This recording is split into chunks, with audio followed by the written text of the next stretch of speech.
Hi, I'm Dan Wilhelm. I'm a residential real estate broker with 3 Options Realty.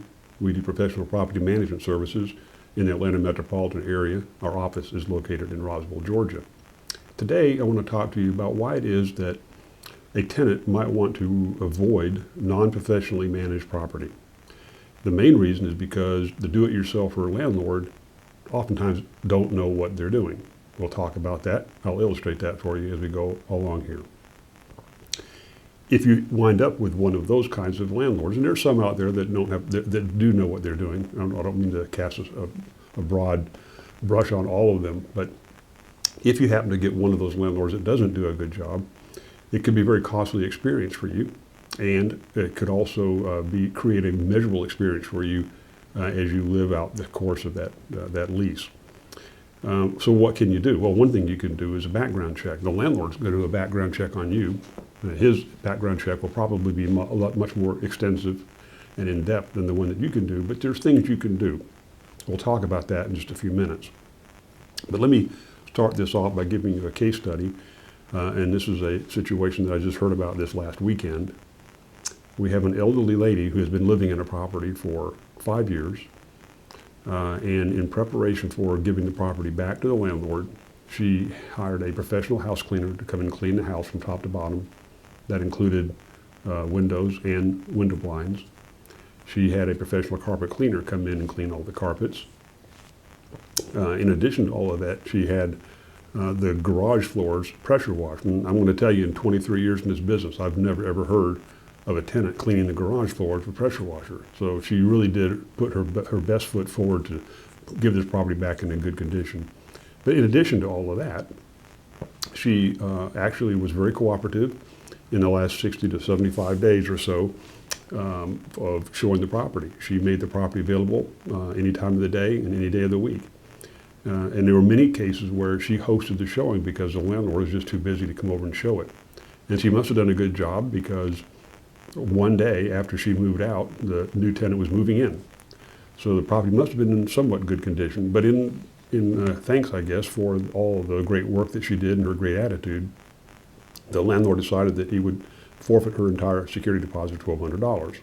He said that the kitchen cabinets needed to be wiped out. He said that there were too many nail holes in the wall. And I got to tell you that if there's not a nail hole policy in the lease, that's a pretty hard one to levy against a tenant. And there was no such policy in this particular lease. In addition to that, he said that there was a cobweb. He found a cobweb or spider webs in the house. And I got to tell you also, that here in Georgia, spiders are prolific. It's not uncommon. You can go to bed one day and get up the next day, and from sundown to sun up, there's a spider web across your front door. That's how fast these spider webs can go up. So that really wasn't a fair thing to levy against her. And then he said he wasn't going to paint the walls. So he's trying to do this thing on the cheap. Well, I'm going to tell you, after 5 years, any rental property is going to deserve and need to be painted, and he wasn't planning to do that. And he wanted her to pay the cost for those damages. In the state of Georgia, there's a concept called beyond ordinary wear and tear. And ordinary wear and tear is a term which is statutorily defined, and it says that it's not so much what the damage is, but the cause of the damage. So if the damage were caused by negligence, carelessness, accident, or abuse, then that those damages might be charged against that tenant. And in the example I just gave you, none of those things really rose to that level of negligence, carelessness, accident, or abuse. So I don't think they qualify. So what can you do? What can she do? Well, she can go to small claims court. That's about the only recourse that she has. Go to small claims court and file a petition. Well, if in this particular case, I think she would probably prevail if she did do that, although most tenants don't want the hassle of going to court. And you never know what's going to happen when you go to court because you never know what a judge is going to rule. But in this case, I think she would have a pretty strong case because the landlord had never done a move-in inventory. And so there was no baseline in order to evaluate the move-out condition with. What I might recommend to you, if you have a landlord that chooses not to conduct a move-in inventory with you, then do one for yourself. And once you've completed it, I would say send a copy to your landlord. I would send it by email so you have a record of establishing that baseline. And I think that that would probably hold up pretty well in court if lacking anything else. But what if you're dealing with a professional property management company? What's the difference with that? Well, there's a lot. First of all, the licensed property manager has a license. And there is an entire set of laws and rules written by the Real Estate Commission that set standards and guidelines and requirements on that property management company to manage that relationship and do it in a fair and honest way. There's also another body of laws in Georgia called the landlord-tenant laws.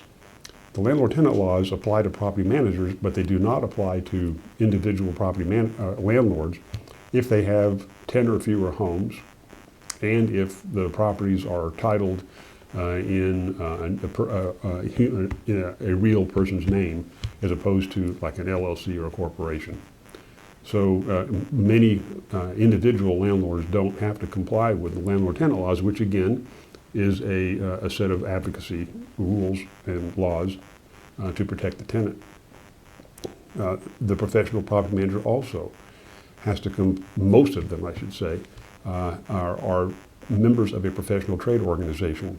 The professional trade organizations have codes of ethics, and in the code of ethics, they set standards and rules for that relationship with the public. Of course, the do-it-yourselfer does not have that kind of constraints put on them.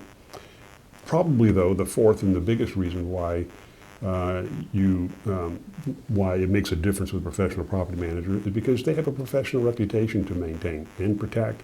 It's vitally important to a business to maintain a good public image, and so that alone should be enough to convince you that if you have a choice, you might want to work with a professional property management company.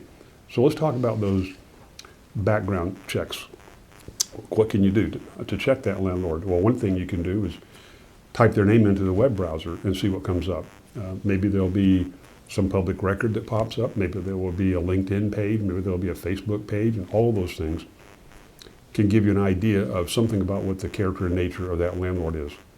You can ask for personal references on that landlord. Get references from previous tenants. Get references from anybody that can attest to the character of that particular landlord. You can poll the neighborhood. Talk to the neighbors in the immediate vicinity of the house and see what their experience has been with that owner. You can also, if you can get to them, talk to the exiting tenant and see what their experience has been like before you get yourself in too deep.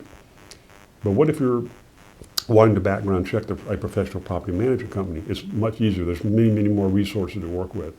One, there are consumer reviews like Google+. You can go online and find out what people are saying about them. You can go to that company's website. Most websites for reputable companies have some references on there, and you can read those.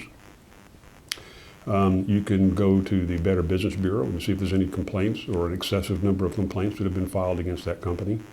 But you can also do the neighborhood check. You can also talk to the tenant. So you have a few more options available to you to background check a professional management company. I hope this has been useful to you. If you're going to be working with the individual property manager, individual landlord, hope that you have a good experience with that. I'm going to be writing more blogs and making more videos down the road. So I thank you for watching, and I look forward to talking to you down the road. Thanks.